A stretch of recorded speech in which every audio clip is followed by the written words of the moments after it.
혹시 밤이 되면 이런 생각을 해보신 적 있으십니까? 내 콩팥은 지금도 괜찮을까? 혈압약을 오래 드시거나 혈당이 높다고 들었거나 건강검진에서 사구체 여과율이라는 숫자를 처음 본 뒤부터 괜히 신경이 쓰이는 분들이 많습니다. 그런데 콩팥은 문제가 생겨도 초기에 특별한 통증이나 뚜렷한 신호가 없는 경우가 많습니다. 그래서 더 무서워할 필요는 없지만 더 일찍 생활 습관을 돌아볼 이유는 있습니다. 오늘은 한국의 어르신들이 마트나 시장에서 비교적 쉽게 구할 수 있는 과일 가운데 저녁 식사 후 또는 잠들기 전 간식으로 활용하기 좋은 6가지를 순서대로 말씀드리겠습니다. 일단 시작하기 전에 한 가지 약속을 드리고 싶습니다. 오늘 소개하는 어떤 과일도 콩팥을 씻어내거나 망가진 신장을 하룻밤 사이에 회복시키는 치료제가 아닙니다. 잠자기 전에 먹는다고 특별한 해독 스위치가 켜지는 것도 아닙니다. 오늘의 핵심은 더 현실적입니다.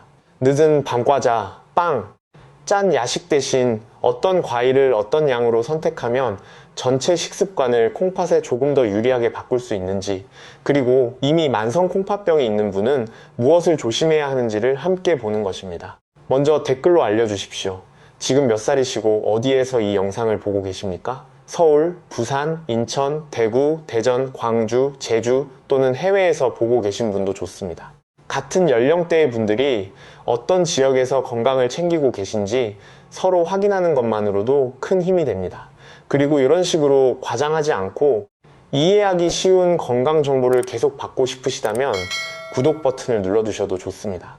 그럼 과일 순위로 바로 가기 전에 왜 콩팥 건강에서 과일을 이야기할 때 좋다, 나쁘다 두 단어만으로는 부족한지부터 알아보겠습니다. 콩팥은 단순한 소변 제조기가 아닙니다.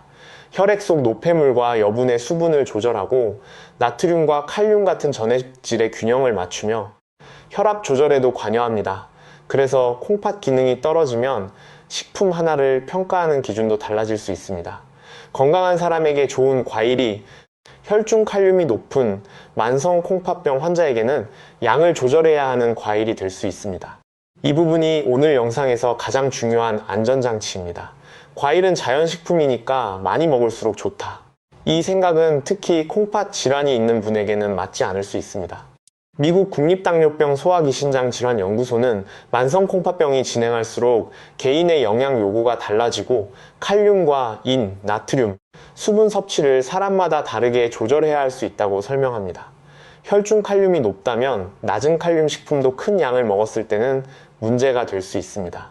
즉, 과일의 이름보다 아스트라스네 검사 결과와 한 번에 먹는 양수기 더 중요할 수 있다는 뜻입니다. 실제로 건강검진 뒤에 상담을 받는 분들 가운데 이런 경우가 있습니다. 바나나는 몸에 좋다고 해서 매일 2개씩 먹었고 토마토도 많이 먹었는데 왜 칼륨을 조심하라고 하느냐는 질문입니다. 문제는 그 음식들이 나쁘다는 데 있지 않습니다. 콩팥이 칼륨을 배출하는 능력이 떨어진 사람에게는 몸에 좋은 식품도 양과 조합에 따라 부담이 될 수 있다는 데 있습니다. 반대로 콩팥 기능이 정상이고 혈중 칼륨에도 문제가 없는 사람에게 무조건 저칼륨 식단을 강요할 이유도 없습니다. 그래서 오늘 영상에는 누구에게나 많이 먹을수록 좋은 과일이라는 표현을 사용하지 않을 겁니다. 여기서 한 가지 더 기억해 두십시오. 콩팥 건강은 과일 하나로 결정되지 않습니다. 혈압 관리, 혈당 관리, 흡연 여부, 체중, 운동, 약 복용, 나트륨 섭취가 서로 연결되어 있습니다. 과일은 그 큰 그림 안에 들어가는 작은 조각입니다. 하지만 작은 조각이라고 해서 가치가 없는 것은 아닙니다. 매일 반복되는 간식 선택은 한 달, 1년이 지나면 꽤 큰 차이를 만들 수 있기 때문입니다. 그렇다면 왜 굳이 과일을 이야기할까요? 첫 번째 이유는 대체 효과입니다. 한국에서 밤에 흔히 먹는 간식이 과일만 있는 것은 아닙니다. 라면, 과자, 빵, 떡, 아이스크림, 달고 짠 배달 음식처럼 나트륨이나 첨가당이 높은 음식이 들어오는 시간대가 바로 저녁 이후인 경우가 많습니다. 과일 한 접시가 그런 야식을 대신한다면 과일 자체의 영양소보다 더 큰 변화가 생길 수 있습니다. 무엇을 추가했느냐만큼 무엇을 줄였느냐가 중요하기 때문입니다.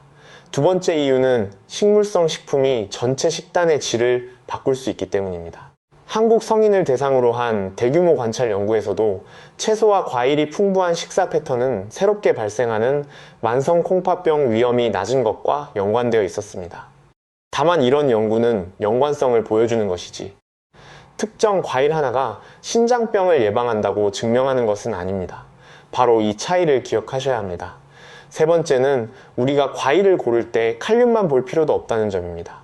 섬유질, 비타민, 폴리페놀 같은 식물성 성분, 당의 양, 한 번에 먹기 쉬운 양, 그리고 무엇보다 꾸준히 실천할 수 있는지가 함께 중요합니다.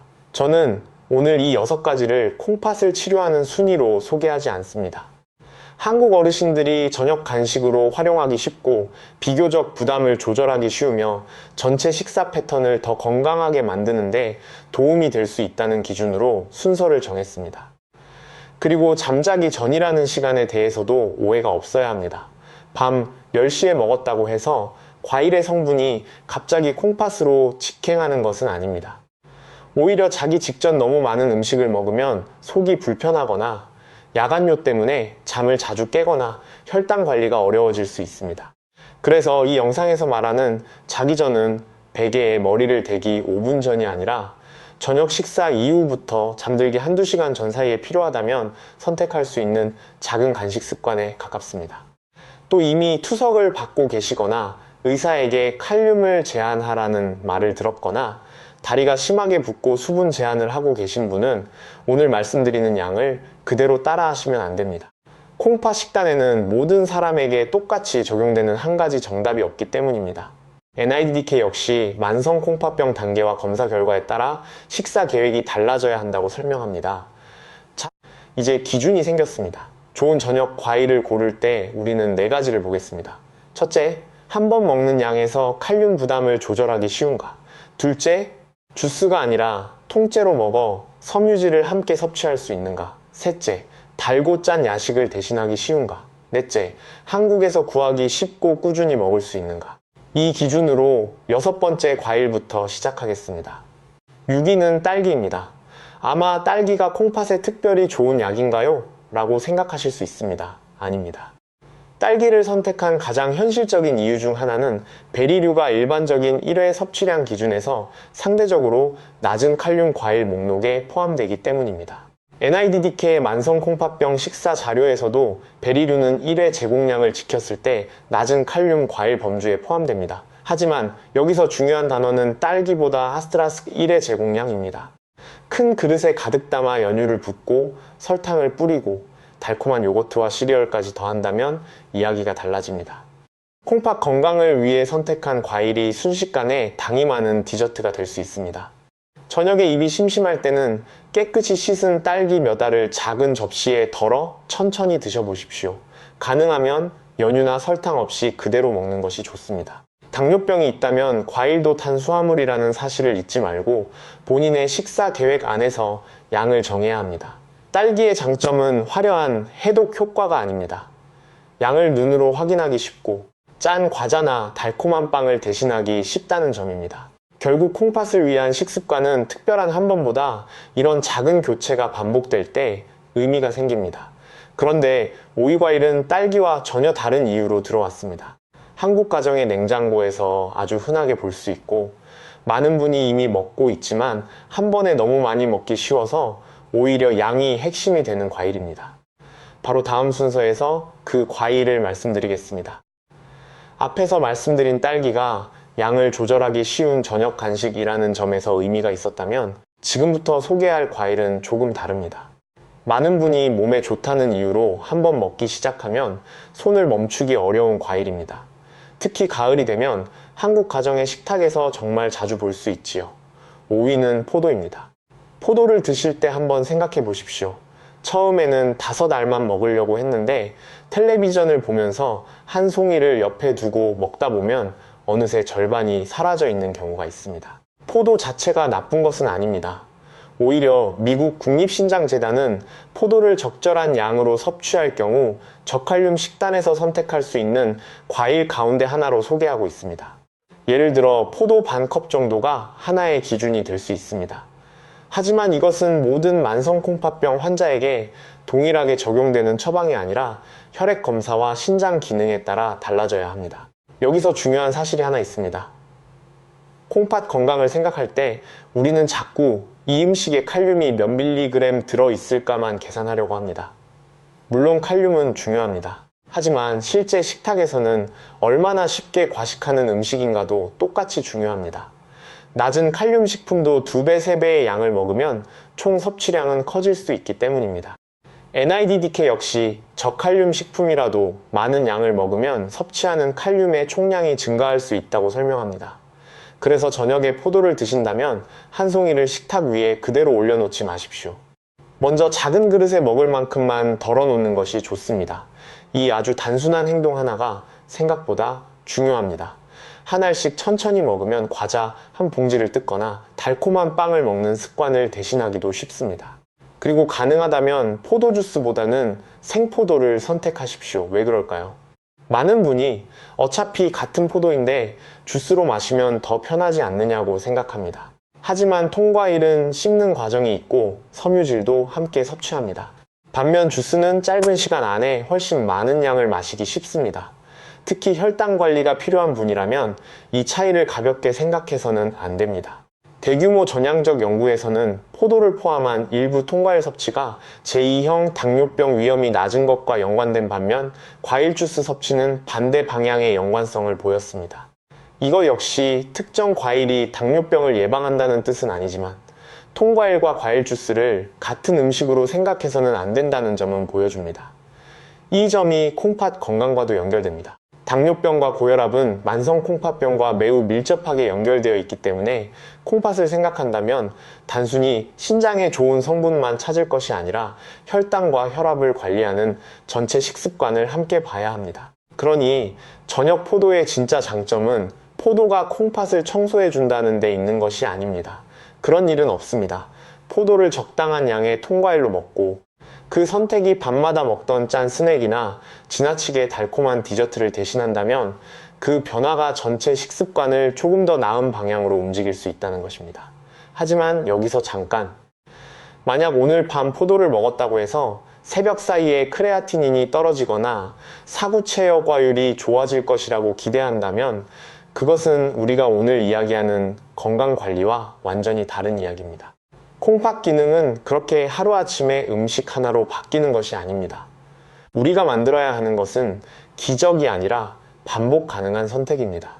그리고 바로 그 점에서 다음 과일은 포도보다 훨씬 관리하기 쉬운 장점이 있습니다. 한 개만 꺼내도 양이 자연스럽게 정해집니다. 씻어서 바로 먹을 수 있고 한국에서는 거의 사계절 내내 쉽게 구할 수 있습니다. 4위는 사과입니다. 사과를 특별하게 느끼지 않는 분들이 많습니다. 너무 흔하기 때문입니다. 콩팥 건강을 이야기하면서 무슨 새로운 과일이 나오나 했더니 사과냐고 생각하실 수도 있습니다. 그런데 건강한 식습관에서는 바로 그 흔함이 오히려 큰 장점이 될 수 있습니다.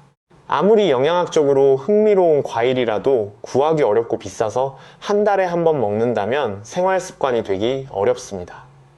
반면 사과는 동네 마트에서도 쉽게 살 수 있고 별도의 조리도 필요하지 않습니다. 그리고 신장 질환 때문에 칼륨 섭취를 조절해야 하는 사람을 위한 자료에서도 사과는 일반적인 1회 섭취량을 기준으로 비교적 낮은 칼륨 과일에 포함됩니다. 미국 국립신장재단은 중간 크기 사과 한 개를 저칼륨 과일 선택지 가운데 하나로 제시하고 있으며 NIDDK 자료 역시 사과를 낮은 칼륨 과일 목록에 포함하고 있습니다. 하지만 여기에서도 같은 원칙이 적용됩니다. 사과가 목록에 있다고 해서 모든 콩팥 환자가 마음껏 먹어도 된다는 뜻은 아닙니다. 현재 혈중 칼륨 수치, 만성 콩팥병 단계, 복용 중인 약, 투석 여부에 따라 개인에게 맞는 양은 달라질 수 있습니다. 제가 사과에서 더 중요하게 보는 것은 다른 부분입니다. 어르신 한 분이 있다고 생각해 보십시오. 저녁 8시가 되면 습관처럼 냉장고 문을 엽니다. 배가 정말 고파서가 아닙니다. 텔레비전을 보면서 무언가 먹던 습관 때문입니다. 어느 날은 떡을 꺼내고 어느 날은 달콤한 빵을 먹고 어느 날은 봉지 과자를 뜯습니다. 각각 한 번만 보면 별일 아닌 것처럼 보입니다. 하지만 이것이 일주일에 5번, 몇 달 동안 반복된다면 어떻게 될까요? 여기서 사과의 역할은 아주 단순합니다. 콩팥을 치료하는 것이 아니라 그 시간대에 선택을 바꾸는 것입니다. 작은 사과 하나를 씻어 몇 조각으로 잘라놓으면 천천히 씹어 먹게 됩니다. 껍질을 먹을 수 있는 상태라면 깨끗하게 씻어 통째로 활용하는 것도 좋습니다. 그리고 가능하다면 사과 주스나 달게 만든 사과 음료가 아니라 통사과 형태로 드십시오. 그렇다면 자기 직전에 사과 한 개를 다 먹는 것이 가장 좋습니까? 그렇지는 않습니다. 야간뇨가 심하거나 위식 도역류가 있거나 혈당을 관리하고 있는 분이라면 늦은 시간에 많은 양을 먹는 것이 오히려 불편할 수 있습니다. 이 영상에서 계속 말씀드리는 자기 전 과일은 잠자리에 누운 직후 먹으라는 뜻이 아닙니다. 저녁 식사 이후 배가 출출할 때 기존의 야식을 대신하는 계획된 소량의 간식으로 생각하는 것이 더 정확합니다. 그리고 여기에서 또 하나의 오해를 풀어야 합니다. 칼륨이 낮을수록 무조건 콩팥에 더 좋은 음식이다. 이것도 모든 사람에게 맞는 말은 아닙니다. 콩팥 기능이 정상이고 혈중 칼륨이 정상인 사람까지 무조건 칼륨이 낮은 음식만 골라 먹어야 하는 것은 아닙니다. 반대로 진행된 만성 콩팥병이나 투석 중인 사람에게는 의사가 정한 칼륨 제한이 매우 중요할 수 있습니다. 그래서 가장 좋은 질문은 어떤 과일이 콩팥에 좋습니까가 아니라 현재 제 콩팥 기능과 혈액 검사 결과에서 어떤 과일을 어느 정도 먹는 것이 적절합니까? 입니다. 이 질문 하나만 바꿔도 식단을 훨씬 안전하게 볼 수 있습니다. 그리고 이제부터 순위가 조금 더 흥미로워집니다. 지금까지는 딸기, 포도, 사과처럼 한국에서 매우 익숙한 과일을 말씀드렸습니다. 하지만 3위 과일은 맛과 식감도 완전히 다르고 특히 많은 어르신이 이 과일은 달아서 콩팥에 좋지 않을 것 같다고 오해하기 쉽습니다. 그런데 적절한 양을 지킨다면 이야기가 달라집니다. 그리고 이 과일에는 저녁 간식에서 생각보다 중요한 한 가지 장점이 숨어 있습니다. 다음 순서에서 3위 과일과 함께 왜 단맛이 난다는 이유 하나만으로 과일을 판단하면 안 되는지 말씀드리겠습니다. 이제 3위입니다. 앞에서 사과를 말씀드렸다면 이번에는 한국의 어르신들에게 훨씬 친숙하면서도 한 가지 큰 실수를 하기 쉬운 과일을 이야기해 보겠습니다. 명절 선물 상자에서도 자주 보고 가을이면 시장과 마트에서 쉽게 만날 수 있는 과일입니다. 3위는 배입니다. 배를 먹으면 시원하고 수분이 많기 때문에 콩팥을 깨끗하게 씻어주는 과일이 아니냐고 생각하는 분들이 있습니다. 하지만 여기서 먼저 오해를 바로잡겠습니다. 물을 많이 마시거나 수분이 많은 과일을 먹는다고 해서 콩팥 속의 노폐물이 마치 수도관을 씻듯이 빠져나가는 것은 아닙니다. 특히 신장 기능이 많이 떨어진 분이나 투석을 받는 분은 오히려 수분 섭취량을 조절해야 할 수 있습니다. 그러니 배의 장점을 신장 해독이라는 표현으로 설명해서는 안 됩니다. 배가 오늘 순위에 들어온 이유는 훨씬 현실적입니다. 나이디디케의 만성 콩팥병 환자를 위한 식사 자료에서는 배를 일반적인 섭취량에서 비교적 낮은 칼륨 식품의 한 예로 제시합니다. 하지만 낮은 칼륨 식품이라고 하더라도 많이 먹으면 총 칼륨 섭취량은 증가할 수 있습니다. 그리고 바로 여기에서 한국식 배를 먹을 때 주의할 점이 생깁니다. 한국 배는 큽니다. 어떤 배는 한 개만 접시에 놓아도 작은 과일 2~3개와 맞먹을 정도이지요. 그래서 배 한 개라는 표현만 보고 양을 정하면 안 됩니다. 큰 배 하나를 저녁에 혼자 다 먹는 것보다 처음부터 먹을 양만 잘라 작은 접시에 덜어 놓는 편이 훨씬 현실적입니다. 예를 들어 저녁 식사를 마치고 2시간이 지났는데 입이 심심하다고 생각해 보십시오. 식탁 위에는 송편 몇 개가 남아있고 찬장에는 달콤한 과자가 있습니다. 이때 배 몇 조각을 접시에 담아 천천히 씹어 먹는다면 선택의 방향이 달라집니다. 여기에서 중요한 것은 배 안에 어떤 신비한 성분이 있어서 콩팥을 치료한다는 것이 아닙니다. 야식의 구성이 바뀌는 것입니다. 짠 과자나 가공식품을 덜 먹게 되고 통과일을 통해 자연스럽게 섬유질을 섭취하게 됩니다. 이런 변화가 한두 번이 아니라 계속 반복될 때 전체 식습관에 의미가 생깁니다. 그런데 배를 먹는 방법에서도 차이가 있습니다.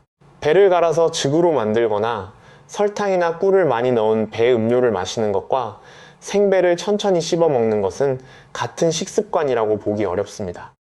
특히 혈당을 관리하는 분이라면 천연 과일이라는 말만 믿고 양을 무시해서는 안 됩니다.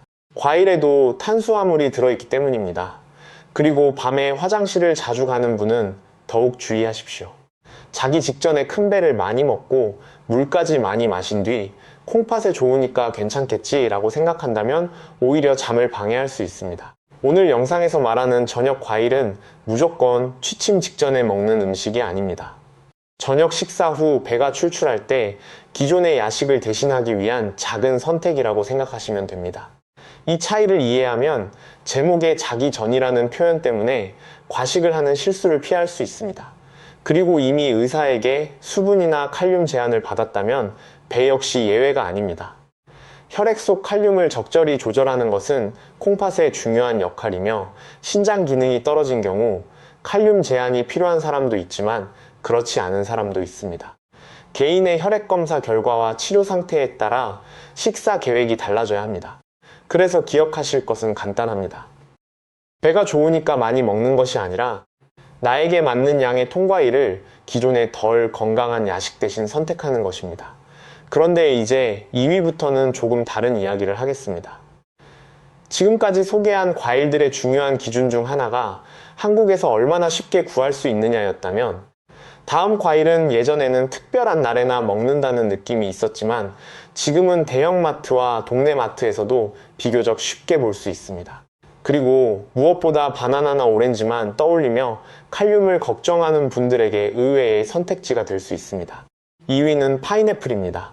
파인애플을 보면 먼저 단맛부터 떠올리는 분들이 많습니다. 이렇게 단 과일이 어떻게 콩팥 건강을 생각하는 사람에게 좋은 선택이 될 수 있습니까? 바로 이 질문이 중요합니다. 과일을 평가할 때 단맛만으로 판단하면 전체 그림을 놓칠 수 있기 때문입니다.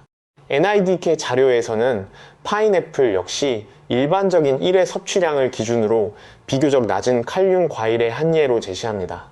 하지만 이것이 파인애플을 많이 먹어도 된다는 뜻은 아닙니다. 여기에서도 양이 핵심입니다. 특히 마트에서 판매하는 손질된 파인애플 한 통을 텔레비전 앞에 가져가 놓고 계속 집어먹으면 생각보다 많은 양을 먹게 됩니다. 그래서 저는 과일을 선택할 때 한 가지 습관을 권하고 싶습니다. 용기째 먹지 마십시오.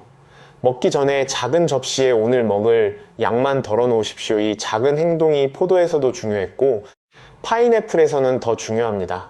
그리고 한 가지 더 확인하십시오.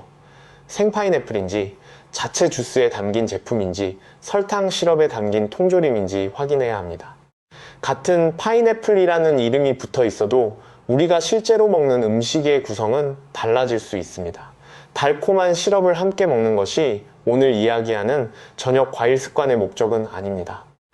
가능하면 생과일이나 불필요하게 설탕이 첨가되지 않은 형태를 선택하십시오. 파인애플에 대해서도 인터넷에는 여러 이야기가 있습니다. 염증을 없앤다. 콩팥 독소를 빼준다. 밤에 먹으면 신장이 회복된다. 이런 표현은 오늘 영상에서는 사용하지 않겠습니다. 파인애플이 콩팥병을 치료하거나 손상된 신장 조직을 회복시킨다고 말할 근거는 없습니다. 오히려 우리가 집중해야 하는 것은 더 단순합니다. 콩팥에 부담을 줄 수 있는 식습관을 하나씩 줄이고 개인의 검사 결과에 맞는 범위 안에서 통과일과 식물성 식품의 비중을 높이는 것입니다. 한국인을 대상으로 한 장기간 관찰 연구에서도 채소와 과일이 풍부한 식사 패턴은 새롭게 발생하는 만성 콩팥병 위험이 낮은 것과 연관되었습니다. 그러나 이것은 특정 과일 하나의 치료 효과를 입증한 연구가 아니라 전체 식사 패턴에 관한 관찰 결과입니다. 바로 이 차이가 중요합니다. 파인애플을 먹으면 콩팥이 좋아진다가 아닙니다. 콩팥 건강을 생각하는 전체 식사 패턴 안에서 적절한 양의 과일을 활용할 수 있다가 더 정확한 표현입니다. 만약 저녁마다 라면 반 개를 끓여 먹거나 짠 안주를 먹거나 달콤한 빵을 찾는 습관이 있다면 작은 파인애플 접시로 일부 저녁 간식을 바꾸는 것이 훨씬 현실적인 출발점이 될 수 있습니다. 다만 당뇨병이 있다면 파인애플 역시 혈당에 영향을 주는 탄수화물을 포함하므로 양을 개인 식사 계획에 맞춰야 합니다. 투석 중이거나 칼륨 제한을 받고 있다면 더욱 그렇습니다. 여기까지 들으시면 이런 생각이 들 수 있습니다. 그렇다면 1위는 도대체 무엇이길래 사과도, 배도, 딸기도, 포도도, 파인애플도 아닌가? 1위 과일을 선택할 때 저는 세 가지를 함께 봤습니다. 콩팥 식단에서 양을 관리하기 쉬워야 하고 한국에서 1년 내내 구하기 어렵지 않아야 하며, 그리고 단순히 칼륨 수치만 보는 것을 넘어 식물성 색소와 전체 식단의 질이라는 관점에서도 흥미로운 과일이어야 합니다. 작고 진한 색을 가진 이 과일은 예전에는 한국에서 낯설었지만 이제 냉동 제품으로도 쉽게 살 수 있습니다. 아침에 먹는 과일이라고 생각하는 분들이 많지만 적절한 양이라면 저녁 간식을 바꾸는데도 매우 실용적입니다. 그리고 이 과일을 이야기할 때 반드시 짚어야 할 것이 있습니다. 항산화 성분이 많다는 것과 콩팥병을 치료한다는 것은 전혀 같은 말이 아닙니다. 마지막 1위에서는 바로 그 차이를 분명히 하면서 6가지 가운데 왜 이 과일을 가장 실용적인 선택으로 두었는지 말씀드리겠습니다. 그리고 1위를 공개한 뒤에는 더 중요한 것이 남아 있습니다.